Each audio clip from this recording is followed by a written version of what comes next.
जी आपल्या गुरु परंपरेने आपल्याकडे आली ती शेवटपर्यंत आपल्याला करावी लागते. आणि नवनाथांची भक्ती का शिकत जी गुरु परंपरेने पहिल्यापासून आलेली आहे.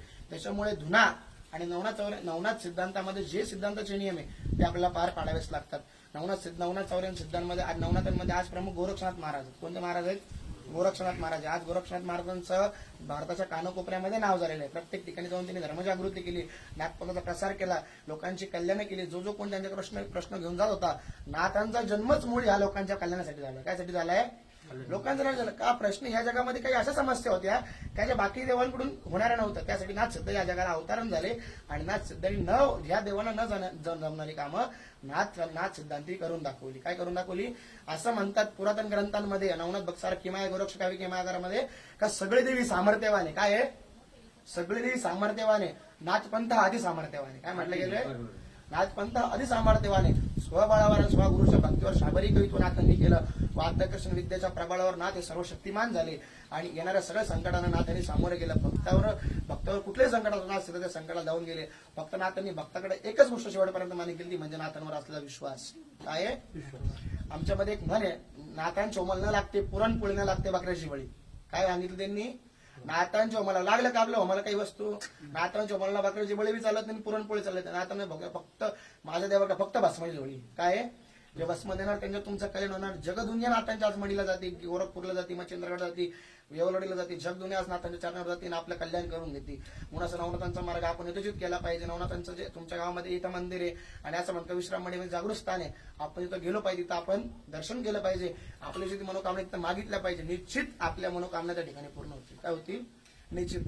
आता या काळामध्ये बंद झालं, नाही तर पुरातन काळामध्ये लोक काय सुखी होती माहिती का? पहिले प्रत्येक घरामध्ये श्रावण महिन्यात नवनाथ भक्तिसार ग्रंथ वाचला जायचा. हो. प्रत्येक ग्रंथामध्ये. आता बघा तुम्ही, श्रावण महिन्याच कळत नाही लोकांना नवनाथ कुठे वाचतील.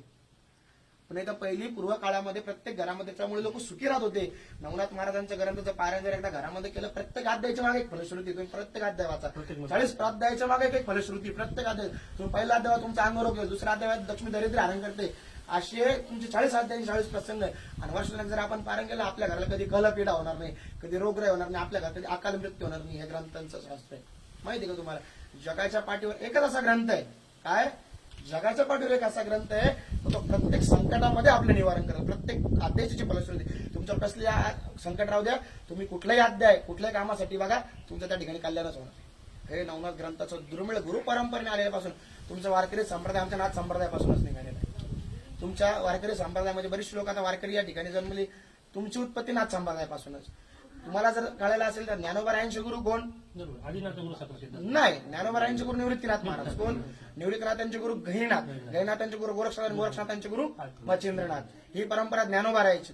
तुकाराम बाबांची परंपरा, तुकाराम महाराजांची परंपरा मी तुम्हाला समजून सांगतो. तुकाराम बाबांच्या गुरुचं नाव बाबा चैतन्य होतं. काय नव्हतं? त्यांच्या गुरुचं नाव केशव चैतन्य होतं. काय नव्हतं? आणि केशव चैतन्याचं नाव राहुल चैतन्य होतं. राहुल चैतन्याचं नाव अडबंगीनाथ होतं. गुरु गोरक्षनाथांच्या शिष्य परंपरेमधले अडबंगीनाथ, तिने राघुल चैतन्याने अनुग्रह केला. राघुल चैतन्याने केशव चैतन्य केला, केशव चैतन्याने बाबा चैतन्य केला आणि बाबाजी चैतन्य तुकाराम महाराजांना स्वप्नात जाऊन अनुग्रह दिला. सत्यगुराय कृपा माझं केली, परिणय घडली सेवा काही, सापडले वाटे जातांग असताना मस्तक जाऊन ठेवला, भोजन मागती तुपा पावसर पडेल विसर स्वप्न माझी, काय कळे उपजला अंतराय म्हणून या काय त्वरा झाली. राघव चैतन्य केशव चैतन्य सांगितलेली पुन्हा माळकेची, म्हणजे त्यांची मालिक कोण आहे? चैतन्य कंपनी, चैतन्य परंपरेचे ते सांगितली पुन्हा माळकेचे. बाबाजी आपुले सांगितले ना मंत्र दिला रामकृष्णाने, माघ शुद्ध दशमी पावनी गुरु आरे केला अंगीकार तुका म्हणे. ही झाली तुमची तुकाराम महाराजांची परंपरा. आता एकनाथ महाराजांची परंपरा पाहू आपण. दत्तात्रयी परंपरा, सहस्त्रार्जुन यदू दुसरा, जनार्दन शिष्य तिसरा केला दत्तात्रयाने कलयुगी, आणि जनार्दनाचा एकनाथ, ज्ञाननाथ स्वामींचा एकनाथ. बरोबर? ही परंपरा तुमची कुठून आली? नाथपंथापासून. इकडे नामदेवरायची परंपरा पाहिजे. निवृत्तीनाथांनी कोणाला अनुग्रह? ज्ञानोबारायला. ज्ञानोबानी इसोबा केसरने कोणाला अनुग्रह केलं? नामदेवरायला. जेवढी बी तुमचे संत आहे त्यांच्याकडे अनुग्रह कोणाचा माहिती का? नाथपंथाचा आहे. जर विधिवत अभ्यास केला तर. विषय होता आपला अभ्यास कमी पडल्यामुळे गडबड आहे. आणि जर अभ्यास केला तर सुरुवात कुठं सांगितली त्यांनी, कुठे उत्पत्ती सगळी नाथ संप्रदायामध्ये.